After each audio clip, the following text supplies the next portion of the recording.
اگر آپ سمجھتے ہو کہ پاکستان میں ایک پولیٹیکل تحریک آرگنائزڈ انداز میں چل کر ان جرنیلوں کو زیر کر سکتی ہے، forget it، بھول جاؤ، بھول جاؤ، بھول جاؤ، خبردار نام بھی مت لینا اس غلط سوچ کا کہ آپ سیاسی تحریک کے ذریعے سے ان جرنیلوں کو زیر کر لو گے۔ وہ ایسے کبھی بھاگے ہیں جرنیل؟ یہ کبھی نہیں بھاگتے۔ اس کام کے لیے سلطان پاکستان آپ سے کہہ رہا ہے 5000 والنٹیئر مجھے دے دو، 5000 ایسے افراد جو میرے ساتھی بن جائیں، تاکہ جب میں پاکستان پہنچوں تو میں تمہارے بیچ میں کھڑے ہو کے تمہیں بندوق پکڑ کے بتاؤں گا کہ کیسے میں حسین بن کے دکھا رہا ہوں آپ کو۔ ہمارے بزرگ بچپن میں ہمیں یہ تعلیم دیتے تھے، لیو لائک علی ڈائی لائک حسین، حسین کی طرح سے مرنا ہے۔ لیکن ان الحق کہے بغیر نہیں مرے کوئی، سب نے ان الحق کہا، تو یہ ان الحق اس کا وقت آیا ہے، اور انشاءاللہ تعالی میں اس مردہ قوم کے اندر تلاش کر رہا ہوں ایسے 5000 افراد کو جو متقین ہوں، جن کے دلوں میں کوئی خوف نہ ہو سوائے اللہ کے، اور جو واقعتاً یہ جذبہ رکھتے ہوں کہ انہوں نے پاکستان کو ان جرنیلوں سے پاک کرنا ہے۔ یہ جرنیل تو چیز ہی کچھ نہیں، یہاں سے گورا بھاگ گیا تھا تو یہ جرنیل بھی بھاگیں گے، یہاں سے گورا جیسے بھاگا ہے۔ ان جرنیلوں کا یہ تماشا پبلک کو سب سمجھ آ گئی ہے، پاکستان کے عوام کو ملی نغموں کے ذریعے سے ان جرنیلوں نے بڑا بیوقوف بنایا ہے، بڑا بیوقوف بنایا ہے۔ خود بہترین کوٹھیوں میں رہتے ہیں جہاں صبح صبح ان کے بچوں کو ایک 4 نوکر آ کر بیڈ ٹی پیش کرتے ہیں، ملی نغمے سنوا رہے ہیں آپ کو، جذبہ شوق شہادت کی دعا پیش کروں، آہا ہا ہا۔ اور مر کون رہا ہے؟ پاکستان کا غریب سپاہی لال خان، لال حسین، نور محمد۔ یہ ان جرنیلوں کا بنایا ہوا تماشا پاکستان کو اس سے پاکستان اب آزاد ہو گیا ہے، نکل رہے ہیں لوگ جان گئے ہیں، اس لیے کہ کسی نے ان خبیثوں کو للکارا ہی نہیں تھا کہ یہ نیٹو کی وردیاں پہنے ہوئے جو آپ پر مسلط ہیں، we need to kick them out, انہیں نکالنا ہے ہمیں جی ایچ کیو سے۔ امریکہ میں ابھی جو الیکشن ہوا ہے تو کس چیز کا الیکشن ہے؟ کمانڈر ان چیف کا الیکشن ہے۔ کس چیز کا الیکشن ہے؟ کمانڈر ان چیف کا۔ Donald Trump president of the United States کیا ہے؟ Commander in chief of Pakistan of American armed forces, وہ کمانڈر ان چیف ہے۔ میں ڈاکٹر صاحب امتداد کی بات دیتی ہے تے مینوں لگتا ہے جنی جرنیلاں دی مٹی پلید ہون ہوندی سی پاکستان وچ تہاڈی ابتدا تسی نہ کیتی ہوندی اینی ہونی نہیں سی۔ مینوں لگدا ہے انج بہت مٹی پلید ہو رہی ہے، ہر بندہ بولدا ہے کہ جنہاں دے خلاف۔ دیکھو جی، میں نبی اکرم صلی اللہ علیہ وسلم کے غلاموں کے قدموں کی خاک کے برابر بھی نہیں ہوں، لیکن اس نور کو میں نے اپنے سینے سے لگایا ہوا ہے جو ان کی تعلیمات کا نور ہے۔ تو مجھے قرآن کی تعلیم سے پتہ چلا ہے یہ بات کہ پہلا بت ابراہیم نے توڑا تھا، اور ابراہیم نے جب پہلا بت توڑا اس کے بعد نمرود کی خدائی ختم ہوئی۔ تو میں نے جرت کر کے اس بت کو توڑا کہ لوگ کہتے تھے اوہ یہ کیا بات کر رہا، آپ نے یہ سوچا بھی کیسے؟ اور لوگوں نے کہا کہ ان بتوں کی پوجا تو ہمارے آباء و اجداد کرتے چلے آئے ہیں، آپ یہ ہمیں نئی باتیں سنا رہے ہو۔ آپ کو معلوم ہے 10 سال میں نے یہ باتیں سنی ہیں، 10-11 سال مجنون پاگل کیا کیا ان کا پروپیگنڈا جو سیل ہے کیا کیا کچھ کہتا ہے ہر انقلابی کو، اس لیے کہ قرآن میں ان کے قدموں کے نشان موجود ہیں، انقلابیوں کے قدموں کے نشان، اور اس میں سب سے زیادہ جگمگ روشن، سب سے زیادہ جگمگ روشن حضور نبی اکرم صلی اللہ علیہ وسلم کے قدموں کے نشانات ہیں کہ انقلاب وہ کیسے لائے تھے۔ سب سے بڑا احسان ان کا یہ ہے کہ اس انقلاب کا سارا راستہ آپ کے سامنے رکھ کے چلے گئے ہیں کہ یوں آیا تھا انقلاب، یہ ہے طریقہ۔ اس انقلاب کے جو خد و خال ہیں، آکم الصلاۃ، صلاۃ کیا ہے، اور وہ تمام جو مذہب کے ڈھکوسلے انہوں نے بنا رکھے ہیں، میں نے وہ سارے بت توڑے ہیں، اور میں نے بتایا ہے اس مردہ قوم کو کہ یہ تھے نبی پاک صلی اللہ علیہ وسلم۔ 95 جنگیں لڑی تھیں، 95 ملٹری ایکسپیڈیشنز، 10 سال کے عرصے میں یوں آیا تھا یہ نظام محمدی۔ تو آپ کی بات بالکل صحیح ہے شہباز صاحب، یہ بت سب سے پہلے توڑا ہے، میں نے توڑا ہے، اور کسی کو تو توڑنا تھا۔ وہ جو اقبال نے کہا تھا یہ دور اپنے براہیم کی تلاش میں ہے، صنم کدا ہے جہاں لا الہ الا اللہ، تو کسی کو تو یہ کام کرنا تھا۔ شہباز صاحب آپ کا ویڈیو کبھی آتا ہے کبھی جاتا ہے؟ ڈاکٹر صاحب میرا سوال ایک ہے کہ پاکستان میں آئی جی سندھ ہو گیا، ممبر قومی اسمبلی ہو گئے، وکلاء جو ہو گئے، صحافی ہو گئے، سب لاپتہ ہو جاتے ہیں، ان کو یہاں تحفظ نہیں ہے، تو عام آدمی کیا کرے گا؟ کیسے وہ بات کرے، کیا کرے یہاں پہ؟ اسی لیے تو جی عام آدمی وہاں سے ہجرت کرنے پہ تلا ہوا ہے۔ یہ جو ہزاروں کی تعداد میں، آپ کو بھی معلوم ہے کتنے واٹس ایپ گروپس میں ہمیں جو نوجوان لکھتے ہیں کہ ہمیں اپنے انقلابی اس میں شامل کرو، ہمیں شامل کرو۔ ہم نکلنا چاہتے ہیں پاکستان سے، ہمیں کسی طریقے سے نجات کا رستہ دکھاؤ۔ یہ اسی لیے ہے کہ وہاں پر ان بدماشوں نے خوف اور ہراس کی جو فضا پھیلائی ہوئی ہے، انہیں پتہ نہیں ہے کہ یہ سوشل میڈیا کا دور ہے۔ ان جرنیلوں کو بالکل اندازہ نہیں ہے کہ بے زبانوں کو زبان مل گئی ہے۔ اب وہ دور نہیں ہے کہ یہ یونٹ کے سپاہی کو چنڈ ماریں گے تو یونٹ کا سپاہی جو ہے وہ چپکے سے گھر چلا جائے گا کہ جنرل صاحب کورٹ مارشل کر دیں گے۔ یونٹ کا سپاہی جنرل صاحب کا ننگ پیش کرتا ہے۔ یونٹ کا سپاہی، پاکستان آرمی کے سپاہیوں میں جس درجہ غم و غصہ ہے کہ اس جنرل باجوہ کی وجہ سے جو پاکستان آرمی کی تضحیک اور توہین ہوئی ہے، پاکستان کے عوام جو ہیں پاگل ہیں، خون کھول رہا ہے۔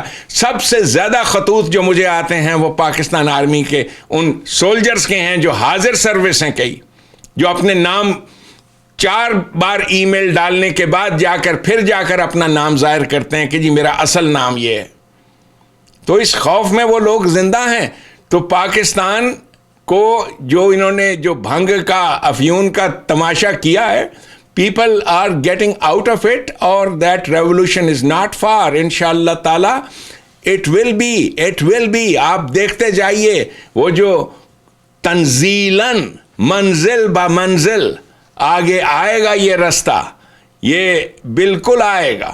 جیسے سیڑھیاں ہوتی ہیں نا، تو ایک پوڑی پھر اگلی پوڑی پھر اگلی پوڑی، یہ سیڑھیوں والا خدا ہے۔ نبی پاک صلی اللہ علیہ وسلم نے جو تعلیمات دی تھیں وہ یہی کہ وہ آپ کو انقلاب کی سیڑھیاں دکھاتا ہے کہ یہ ہے فرسٹ سٹیپ، سیکنڈ سٹیپ۔ مجھے بہت سے لوگ کہتے ہیں آپ پاکستان آ جاؤ، میں انہیں کہتا ہوں آپ کو سیڑھیاں نظر نہیں آ رہی، میں سیڑھیاں چڑھ رہا ہوں اس انقلاب کی۔ تو آپ ڈاکٹر صاحب ڈونلڈ ٹرمپ کی پارٹی میں بھی ہیں اور ڈونلڈ ٹرمپ امریکہ کا صدر بھی ہے، تو آپ وہاں سے بھی تو کچھ کوشش کر سکتے ہیں نا اس انقلاب کو پاکستان لانے کے لیے۔ دیکھیے جی، اس بارے میں سوچا؟ دیکھیے، قوم کو جس وقت آزادی چاہیے ہوتی ہے اللہ اس وقت ان کو آزادی دیتا ہے، اور خود بخود ٹوٹ کے گرتی نہیں زنجیر کبھی۔ کیا ہے؟ نور جہاں نے یہ گانا بھی گایا ہوا، خود بخود ٹوٹ کے گرتی نہیں زنجیر کبھی، بدلی جاتی ہے بدلتی نہیں تقدیر کبھی۔ تقدیر کو بدلا جاتا ہے، تقدیر کو جنگ کر کے بدلا جاتا ہے، اور اس کے علاوہ اسی کو صلات کہتے ہیں، جنگ کر کے تقدیریں بدلی جاتی ہیں۔ تو یہ جو پاکستان کے اندر پیغام جا رہا ہے، میں اس سے بڑا مطمئن ہوں، کیونکہ میں I am working towards that goal, انشاءاللہ۔ لیکن انٹرنیشنل اس کا بھی کوئی ہاتھ ہوتا ہے نا ہر کام میں، جیسے ابھی بھی چیف آف آرمی اسٹاف اگر امریکن پریزیڈنٹ لگاتا ہے، اور ایون سیاسی پارٹیوں کا انتخاب بھی وہی کرتے ہیں، تو اس میں تھوڑی سی مدد اگر ان سے مل جائے تو کیا حرج ہے؟ سلطان ٹیپو کی جو وصیت ہے نا بیٹا، اسے ایک بار پھر اس نظم کو پڑھو، ٹھیک ہے؟ وہ اس میں ایک شعر ہے، باطل دوئی پسند ہے، حق لا شریک ہے، شرکت میں آنا حق و باطل نہ کر قبول۔ سلطان ٹیپو بھی چاہتا نا سمجھوتا کرنا، تو سلطان ٹیپو باجوہ کی جگہ وہ بھی سمجھوتا کر کے سارے ہندوستان کا آرمی کا چیف بنا ہوتا۔ یہ جو لوگ مجھے سمجھوتے کا راستہ بتاتے ہیں، اللہ جانے کتنے لوگوں نے حضور نبی اکرم صلی اللہ علیہ وسلم کو سمجھوتے کے راستے دکھائے ہوں گے۔ شرکت میان آئے، اسی کو شرک کہتے ہیں، یہ سمجھوتے کرنا۔ شرکت میان آئے حق و باطل نہ کر قبول، میرے لیے ہرگز ہرگز ہرگز کوئی دوسرا اور راستہ نہیں ہے سوائے اس کے کہ پاکستان کے عوام خود اٹھیں اور اپنی آزادی حاصل کریں۔ ٹھیک ہے، قوموں کو دوسری قوموں سے مدد ملتی ہے جنگ آزادی میں، بنگلہ دیش کی آزادی میں ہندوستان نے مدد کی تھی، ورنہ بنگلہ دیش کے لوگ کبھی آزاد نہ ہوتے۔ بہت سے لوگ، بہت سی طاقتیں، بہت سے ملائکہ کا ذکر ہے قرآن کریم میں جو آتے ہیں لوگوں کو نجات دلانے کے لیے، قوموں کو نجات دلانے کے لیے، لیکن وہ اس وقت ملائکہ آتے ہیں جب آپ خود اٹھ کر اپنے پیروں پر کھڑے ہو۔ پہلے آپ 5000 آدمی تیار کر لو، پھر اس کے بعد دیکھو کیسے ملائکہ کی فوجیں آتی ہیں آپ کے ساتھ شامل ہونے کے لیے۔ That will happen. It will come انشاءاللہ۔ اب آپ ایسا کریں، تھوڑی ساری یار کوئی میٹھی باتیں بھی کیا کرو، کوئی میٹھیاں گلاں بھی کرو۔ سر جی میں ایسی بڑی پرائیویٹ آج میرا ارادہ سی میں آپ کو پوچھا، آپ اپنے بارے میں بتائیں، آپ کہاں پیدا ہوئے، تعلیم کیسے حاصل کی، اور یہ روشنی آپ تک مذہب کی جنگل سے کیسے نکلے، جنگل سے، اور یہ روشنی آپ تک کیسے پہنچی، آپ کی شادی، لو میرج، ارینج، یہ سوال میں نے آپ سے کر دیے تھے۔ اس کے لیے آپ اگر آپ بتانا چاہیں سیگمنٹ کر لیتے ہیں۔ وہ بیٹھی ہوئی ہیں اور سن رہی ہیں آپ کی باتیں لو میرج کے بارے میں اور باقی چیزوں کے بارے میں۔ ہر انسان کرتا ہے نا، آپ محبت کی ہوگی، کیسے کی، کس نے پہلے کیا پرپوز؟ دیکھیے جی، میں آپ کو میری زندگی کے بارے میں پتہ نہیں ہے، آپ سمجھتے ہیں کہ کوئی دنیا میں ایسی عورت ہوگی جو مجھے پسند کر لے گی؟ یا میں اس قابل تھا کہ میں جا کے کسی سے کہوں کہ جی میں بڑی انقلابی سوچ رکھتا ہوں، کٹ مرنے کا ارادہ ہے میرا حق کے لیے، اور آپ میرے ساتھ بیاہ کر لیں؟ ایسے ہم جیسے لوگوں کو یہ عشق، محبت، یہ کھیل وغیرہ، یہ کسی مجھے، یعنی آپ موجود ہیں میرے کلاس فیلوز، طالب علم میرے ساتھ کے جو بھی ہیں، میرے کلاس فیلوز موجود ہیں۔ میری کلاس میں بڑی پیاری پیاری لڑکیاں پڑھتی تھیں، بڑی خوبصورت لڑکیاں میری کلاس میں کنگ ایڈورڈ میڈیکل کالج میں۔ اور جہاں تک لڑکیوں کو یعنی جو مجھے اچھی لگتی ہیں لڑکیاں بہت، تو جیسا کہ آپ جانتے ہیں تو یہ تو بچپن سے بھی آپ کو بہت اچھی لگتی ہیں۔ تو بچپن ہی کی بات ہے میرے کہ مشرقی پاکستان میں ہم جب رہتے تھے، میری عمر اس وقت 12 سال تھی، 12 سال تو نہیں، 10 سال کے قریب تھی، 10 سال، 1960 کی بات ہے، 9 اور 10 سال، 1960-61۔ تو وہاں میرے والد صاحب کے بہت اچھے، میرے والد صاحب بھی میری طرح کے آدمی تھے، بہت زیادہ لوگوں کے ساتھ دوستیاں ان کی نہیں تھیں۔ تو ایک آرمی کے ایک اور میجر صاحب تھے وہاں پہ، میرے والد صاحب کیپٹن تھے اس زمانے میں، آرمی کے میجر صاحب تھے، ان کے ساتھ بڑی دوستی تھی، اور ان کا نام میجر قمر الدین تھا، ڈاکٹر تھے وہ بھی، ان کی بیوی کا نام ستارہ تھا۔ تو ہمارے گھر پہ وہ کبھی کبھار وہ دعوت پہ ایک آدھ بار وہ لوگ آئے، یا میرے والد صاحب کے ان کے مراسم تھے، لیکن میرے والد صاحب ہم کو لے کر گئے ان بچوں کے ساتھ۔ ہم لوگ رہتے تھے وہاں ڈھاکہ کے، جو مشرقی پاکستان کا جو شہر ہے ڈھاکہ، وہاں ہم اس کے شہر میں رہتے تھے، بلکہ یوں سمجھ لیجئے جو مشرقی پاکستان کا جو وہ ایک علیحدہ علاقہ ہے جس کو کنٹونمنٹ کہتے ہیں، یہ فوجی لوگ وہاں پر رہتے تھے۔ میرے والد صاحب شہر میں رہتے تھے، عظیم پور کالونی میں۔ تو وہ وہاں سے عظیم پور کالونی سے اس زمانے میں وہاں پر جانا، رکشہ وغیرہ کے اوپر جانا یا ٹیکسی کرا کر جانا، اور ٹیکسیاں وغیرہ بھی تھیں نہیں, اور اس وقت میرے والد صاحب کے پاس کوئی ایسی کار شار نہیں تھی. ان کے پاس موٹر سائیکل تھی, تو موٹر سائیکل کے اوپر وہ بچوں کے ساتھ اور ماں میری کو یہ 2 ٹرپس وہ کرتے تھے, کبھی کسی کے یہاں جانا ہوتا تھا تو اسی طرح سے میرے والد صاحب ہمیں لے کر گئے نائلہ کے گھر. کھیلنے کودنے ہم جاتے تھے, تو وہاں پر یہ 2 لڑکیاں تھیں چھوٹی چھوٹی, میرے سے تو چھوٹی تھیں, تو یہ کھیلتی کودتی تھیں وہاں پہ. ایک نائلہ تھی, ایک نائلہ کی بہن تھیں, تو وہ وہاں پہ جو تھیں وہ کھیلتی کودتی تھیں ہمارے ساتھ آ کے. تو وہ ان کی بڑی بہن جو تھی وہ دروازہ بند کر دیتی تھی کہ لڑکیاں کھیلیں, لڑکے کھیلیں.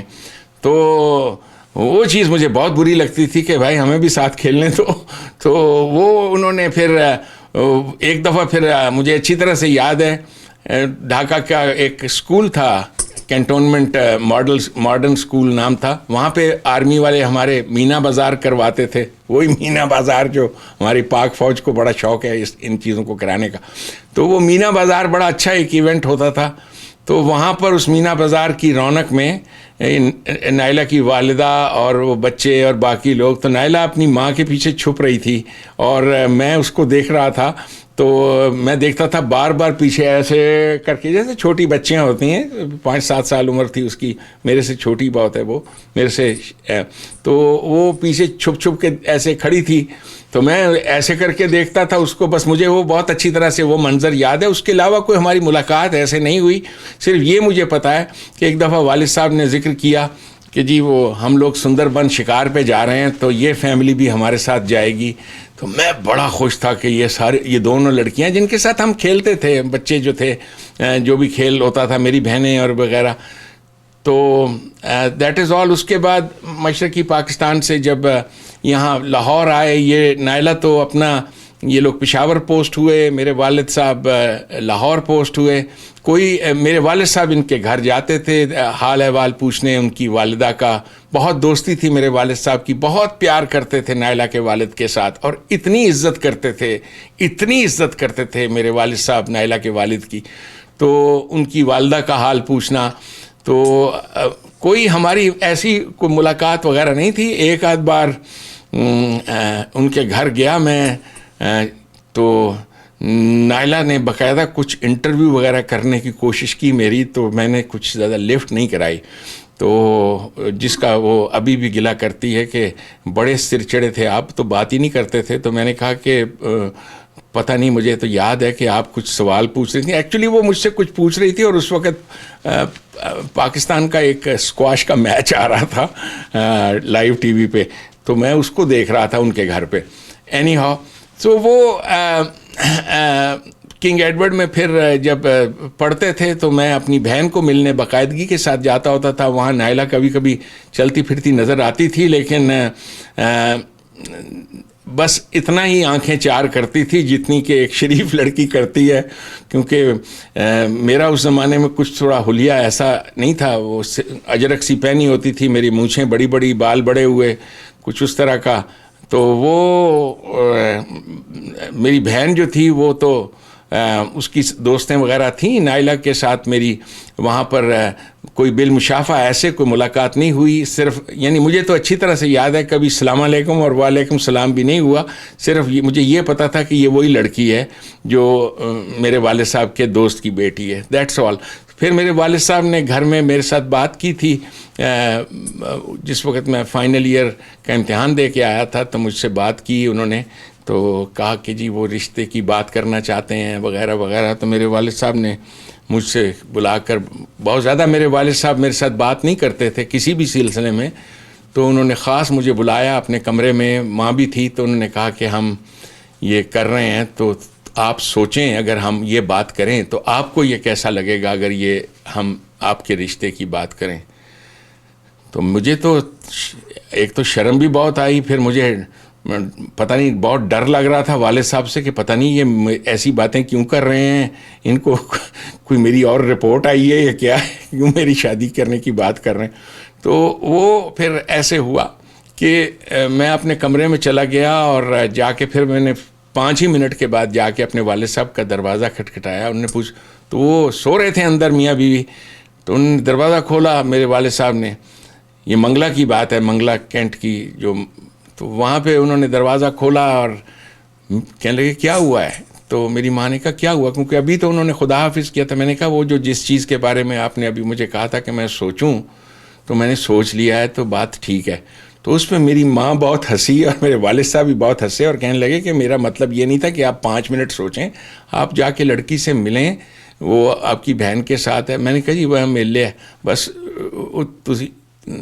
تو میرے والد صاحب نے پھر مجھے کہا اندر آ جاؤ. مجھے کرسی پہ بٹھایا اور لائٹ بند تھی, لائٹ جلائی. انہوں نے کہا بیٹا میری بات سنو, جو میں ان کے والد کو چٹھی لکھوں گا اس کے بعد اس کال سے ہم پھر نہیں سکتے. Do you understand that? میں نے کہا جی آئی انڈرسٹینڈ. پھر انہوں نے کہا کہ جس کا ہاتھ پکڑو گے مرد اپنی جان دے دیتا ہے, اس کا ہاتھ نہیں چھوڑتا. Do you understand that? میں نے کہا جی آئی انڈرسٹینڈ. پھر انہوں نے تیسری بات جو مجھ سے کہی وہ یہ, اور بڑی نصیحت آمیز بات میں آپ کے پروگرام کے ذریعے سے بتانا چاہتا ہوں. انہوں نے کہا کہ ہر شادی اللہ تبارک تعالیٰ آپ کو اس میں اپرچونٹی دیتا ہے گروتھ کی. اگر تمہاری بیوی کے اندر 10 ایسی خامیاں موجود ہوں تو ان خامیوں کے باوجود تم نے سمجھنا ہے کہ یہ اللہ تعالیٰ کی طرف سے تمہیں ایک موقع مل رہا ہے تمہاری اپنی نشو و نما کا. تو اس کو اس کی ساری خامیوں کے باوجود اس کو پسند کرنا اور اس کے ساتھ رہنا, یہ ہے چیز. Will you be able to do that? کیونکہ نہ آپ ایک پرفیکٹ انسان ہو نہ وہ پرفیکٹ ہوتی ہے. تو یہ چیز آپ کو سمجھ میں آئی ہے کہ جو بھی کسی کے اندر خامیاں ہوتی ہیں ان کے ساتھ. یہ بات مجھے بعد میں پتہ چلی کہ جب شادی ہو گئی کہ جو خامیاں جو بھی چیزیں ہوتی ہیں آدمی کو انہی کے ساتھ پیار ہو جاتا ہے. آپ کو پتہ ہوتا ہے کہ یہ میری بیوی ایسا ہی کرے گی اور وہی اس کی باتیں آپ کو اچھی لگتی ہیں, پیار ہو جاتا ہے ان کے ساتھ. لیکن یہ اس وقت مجھے نہیں معلوم تھا. ان 3 باتوں کے اوپر میں نے کہا اور نائلہ کے والد صاحب کو میرے والد صاحب کا خط چلا گیا, اور اس کے بعد جو کچھ ہے وہ یہی تھا کہ انہوں نے فوراً جواب میں جو خط لکھا اس میں پہلی لائن تو یہ تھی کہ جی بڑی خوشی کی بات ہے, اور باقی سارا لیٹر جو تھا وہ آرمی میڈیکل کور میں کہ کس کی ٹرانسفر ہو گئی ہے, کس کی کیا پروموشن ہوئی ہے, وہ ساری فوج کی باتیں آپس میں وہ لکھتے تھے. وہ خط جو ہے نائلہ کا اور میری والدہ کا خط, اور وہ سارے وہ کتاب جو ان کی ہے اس میں میں نے شائع بھی کیے ہیں. ہم نے شائع کی تھی ان کی کتاب جو رشک قمر, جی بالکل.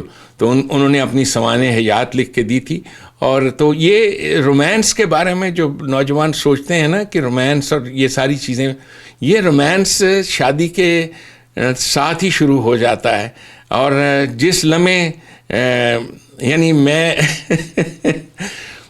گانے گاتا ہوں, گیت گاتا ہوں, تو گیتوں کے ساتھ میں بڑی ایسوسیشن رکھتا ہوں. تو جس لمحے یہ بات ہو گئی, اگلے دن میں بیٹھا ہوا تھا تو میں مہدی حسن کا گیت مجھے بڑی اچھی طرح سے یاد ہے, میں تو مر کر بھی میری جان تجھے چاہوں گا, زندگی میں تو سبھی پیار کیا کرتے ہیں.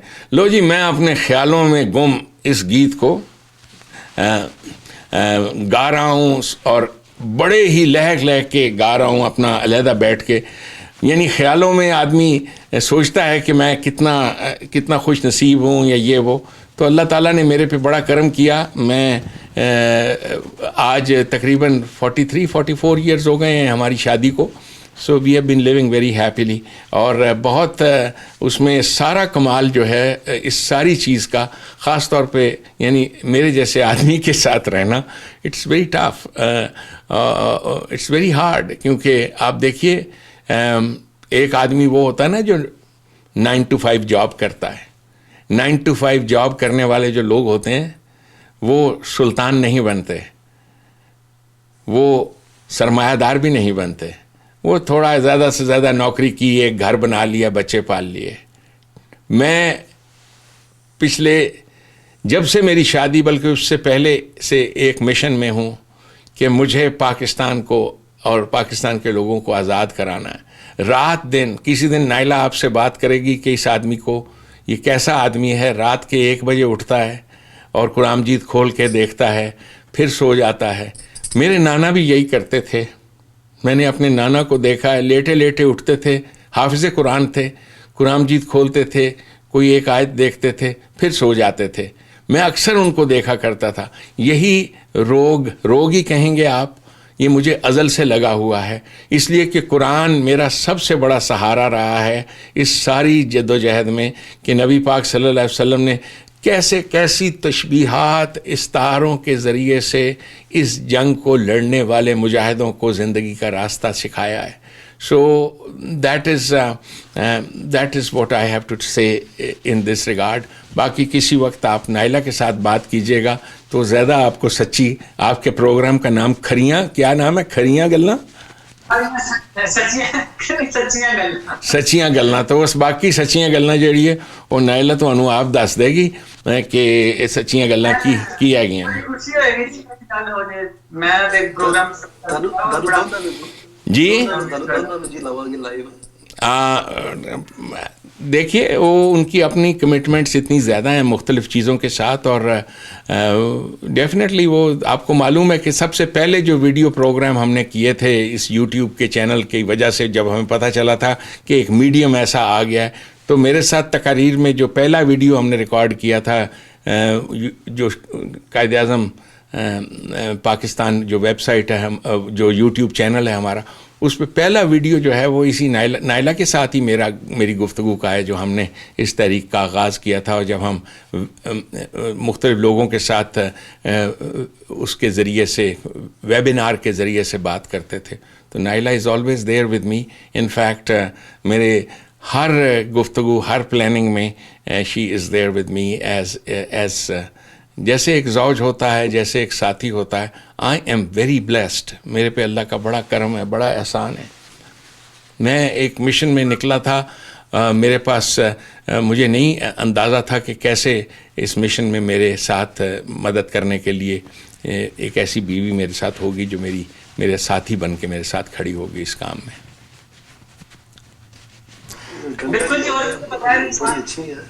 ہاں جی جی, عورت کے بغیر تو انسان مکمل طور پہ کامیاب نہیں ہو سکتا. عورت کا ہونا بہت ضروری ہے, دونوں کا کام کرنا بہت ضروری ہے. بالکل جی. عورت ماں ہوتی ہے, اور اگر بیوی کی صورت میں آپ کو ایک ایسی عورت مل جائے جو آپ کو نرچر کرے, پالے, آپ کا ہر طرح سے خیال کرے. جب میں اسے یہ بتاتا ہوں کہ میرا تم اتنا کرتی ہو, تو وہ آگے سے فہرست بنا کے دیتی ہے کہ جو کچھ آپ کرتے ہو, آپ کو اندازہ ہے جو کچھ آپ کرتے ہو. تو میں اسے کہتا ہوں کہ نہیں, میں تو یہ مختلف کاموں میں لگا رہتا ہوں. تو کہتی ہے کہ آپ ملٹی ٹاسکر ہو, آپ ایک کام کرتے ہو اور ساتھ دوسرا کام بھی کر رہے ہوتے ہو. You all the time do that. So دونوں مل کے ہی کرتے ہیں جی. ایک چیز ہوتی ہے جس کو کمپلیمنٹری ٹو ون اینڈر کہتے ہیں. آپ نے وہ کمپلیمنٹری اینگلز دیکھے ہیں؟ ایک کمپلیمنٹری اینگلز کہتے ہیں, ایک اسٹریٹ لائن کے اوپر اگر آپ کوئی ایک اور لائن ملا دو نا, تو ایک اینگل دوسرے اینگل کے ساتھ کمپلیمنٹری ہوتا ہے. ایک کے بغیر دوسرا اینگل بنتا ہی نہیں ہے. آپ دیکھتے ہو, ان کو کمپلیمنٹری اینگلز کہتے ہیں. ایک اسٹریٹ لائن جیومیٹری کی, اس کے اوپر ایک لائن آپ کھینچ دو, تو ان اینگلز کو کمپلیمنٹری اینگل کہتے ہیں. ایک دوسرے کے بغیر مکمل نہیں ہوتا. اس چیز کو زوج کہتے ہیں. تو دیز آر کمپینینز جو آپ کے ساتھی ہوتے ہیں. آپ بھی میرے ساتھ جو ساتھی ہو, یہ بھی زوج ہے. نبی اکرم صلی اللہ علیہ وسلم کے جو ازواج, زوج کا ذکر ہے قرآن کریم میں, دیز آر آل انڈیویجولز جو ان کے کمپینین بنے تھے اس انقلاب کے لیے. انقلاب کے لیے آپ کو ساتھیوں کی جس طرح کی ضرورت ہوتی ہے, وہ یہی ہوتے ہیں, کمپلیمنٹری ٹو ون انادر, ایک دوسرے کے ساتھ. تو یہ چیز ایک ریلیشن شپ میں بڑی اہم ہے, اور اللہ تعالیٰ کا بڑا کرم ہے. یہاں پہ ایک چھوٹا منہ بڑی بات. میں تو بڑا آرڈنری سا انسان ہوں, لیکن جس قسم کی بیوی مجھے ملی ہے, میں یہی سوچتا ہوں کہ شاید انبیاء کرام کو بھی ایسی بیوی نہ ملی ہو. لیٹ می سے دس, میں یعنی انبیاء کرام کا ذکر کر رہا ہوں کہ ان کو بھی شاید ایسی بیویاں نہ میسر آئی ہوں جیسی بیوی مجھے ملی ہے. تو یہ میں بہت آرڈنری انسان ہوں, بہت چھوٹا ہوں, بلا تمثیل نبیوں کی زندگی اور ان کی زندگی سے بلا تمثیل عرض کرتا ہوں. اور مجھے معلوم ہے کہ لوگوں کو یہ بات بڑی عجیب لگے گی، لیکن جس درجہ لونگ ایک عورت 44 ایئرس کا ایک ساتھ، مجھے آپ بتا دو تاریخ میں آپ کو کہاں ملتا ہے؟ ویئر؟ ڈونلڈ ٹرمپ کی آپ زندگی دیکھو، ہاں، یا اور بھی لوگوں کی آپ زندگیاں دیکھو، ڈائیورسز، بروکن فیملیز، ٹریجڈیز، یہ بہت بڑا اللہ تعالیٰ کا احسان ہے، اللہ تعالیٰ کا بہت بڑا احسان ہے کسی ایسی وہ چیز کا. اور وہ اس میں میں نے جو چیز اہم ہے وہ یہ ہے کہ جو میرے والد صاحب کی دی ہوئی نصیحت تھی اس کو میں نے بہت غور سے سنا اور بڑی جلدی ابزارب کیا. آج تک اس چیز کو یاد رکھا ہے کہ کوئی ایسے بھی تو لوگ ہیں جنہوں نے ایسی بیویوں کے ساتھ شادی کی ہے کہ بیوی جو ہے وہ اس کی ایک ٹانگ نہیں ہے، یا بیوی جو ہے اس کا ایک بازو نہیں ہے، یا اس کی ایک آنکھ نہیں ہے. تو یہ ساری چیزیں جب میری شادی ہوئی تھی، دیز آر آل تھنگس، کہ ایسی ساری چیزیں ممکن تھیں نا، کہ ہاتھ نہیں ہے، بازو نہیں. تو جو بھی تکلیفیں، جو بھی مصیبتیں، جو بھی آپ کو ہینڈی کیپس ملتے ہیں، یہ آپ کی ذات کی نشو و نما کے لیے ہوتے ہیں. یو کمپنسیٹ فار دیٹ، اور اس میں آپ اور بڑھ جاتے ہو. سو یہ کہنا کہ مجھے ایسی بیوی نہیں ملی اور ایسی نہیں ملی، یہ سوچ ہی غلط ہے. جیسی بھی آپ کو ملے. اور اسی زمانے میں جب میری شادی ہوئی تھی، میں نے لتا منگیشکر صاحبہ کا ایک انٹرویو سنا تھا، بڑا ہی اہم انٹرویو تھا، جس میں لتا سے کسی نے پوچھا تھا کہ آپ نے شادی کیوں نہیں کی لتا جی نے. تو انہوں نے ایک بڑی کمال بات کہی تھی. انہوں نے کہا تھا کہ یہ شادی جو ہے نا، یہ 3 چیزیں ایسی ہیں جو انسان اپنی مرضی سے نہیں کرتا، یہ کوئی اور طاقت کرتی ہے. ایک اس کی پیدائش، دوسری اس کی موت، اور تیسری اس کی شادی. یہ لتا جی کی بات تھی. تو میں نے یہ بات اپنی شادی سے پہلے لتا جی کا یہ انٹرویو سنا، میں نے اس پہ بہت غور کیا کہ اتنی مہان، اتنی بڑی عورت ہے جسے ہندوستان کے لوگ دیوی مانتے ہیں، اس میں کوئی شک نہیں. لتا جی واقعتاً ایک دیوی ہیں، بہت بڑی عورت ہیں، بہت مہان عورت ہیں. اور ان کا یہ زندگی کا نچوڑ، یہ بات، تو اس بات پہ یقین رکھیے کہ ایک چونٹی جو ہے، چونٹی، اس کو بھی زمین پر اللہ تعالیٰ کی ذات چلا رہی ہے، اسے ڈائریکشن دیتی ہے، اسے ہدایت دیتی ہے. اور آپ کی زندگی کی ہر چیز جو ہے، آپ نے بھی فیصلے کرنے ہیں، آپ نے بھی کرنے ہیں، آپ کو بھی دیا ہے، لیکن جو اس کے احکامات ہیں کہ اس کے بعد، اور صادقین کا یہ جملہ کہ مرد جب کسی کو اپنا کال دیتا ہے تو اپنی جان دے دیتا ہے، اس پہ اوپر اس سے پھرتا نہیں ہے. یہ صادقین نے مجھے جملہ سکھایا تھا، میری شادی سے بہت پہلے کی بات ہے. ایسے ہی صادقین صاحب سے ایک دن میں نے کہا کہ جی آپ نے کوئی، جیسے آپ مجھ سے بات کر رہے ہو، پوچھ رہے ہو کہ آپ نے کوئی شادی نہیں کی، یہ نہیں کیا، تو کسی نے کہا تھا کہ صادقین نے فرانس میں کوئی شادی کی ہوئی ہے، تو اس کے بچے بھی ہیں اور بیوی کو چھوڑ چھاڑ کے آ گئے. واہیات، خرافات باتیں، جھوٹی بات. تو میں نے ایسی صادقین صاحب سے کہا کہ جی ایک صاحب مجھے ملے تھے، وہ یہ کہہ رہے تھے. تو صادقین نے مجھ سے کہا کہ اگر میں کسی کے ساتھ شادی کرتا تو اس کو جان دے دیتا، نبھاتا بھی. میں نے شادی نہیں کی. اور دیٹ واز صادقین. اور اس نے پھر جملہ مجھ سے بولا کہ مرد جو ہے اپنی جان دے دیتا ہے، اپنے کال سے نہیں پھرتا. اور اس کے بعد ایک اور بات کہی صادقین نے کہ کسی نے آپ سے کہہ دیا اور آپ نے مان لیا. اسد اسلام، آپ نے کیسے مان لیا؟ کسی نے آپ سے کہہ دیا کہ میں نے شادی کی تھی اور اسے چھوڑ چھاڑ کے آ گیا، کسی نے کہہ دیا اور آپ نے مان لیا، کمال ہے. میں نے کہا نہیں، میں ایسے نہیں کہہ رہا، میں تو ایسے ذکر کیا کہ ایک صاحب تھے تو وہ مجھے ملے تھے، انہوں نے کہی تھی ایسے بات. کہنے لگے بالکل خرافات ہے، ایسی کوئی بات نہیں ہے، نتھنگ لائک دیٹ. سو یہ اہم چیز ہے آپ کو جاننی، سمجھنی. زندگی میں یہ نوجوان جو سنتے ہیں ان باتوں کو، جس کا ہاتھ پکڑو او دو بات جان دے دیو، جو مرضی ہو جائے، وہ ہاتھ چھوڑانا بھی چاہے آپ نے ہاتھ نہیں چھوڑنا. You just have to be very very loyal, faithful. یہ وفاداری بشرط استواری اصل ایمان ہے. اصل ایمان اسی وفاداری کا نام ہے. دس از واٹ اٹ از. آپ کی گفتگو لمبی ہو گئی ہے آج.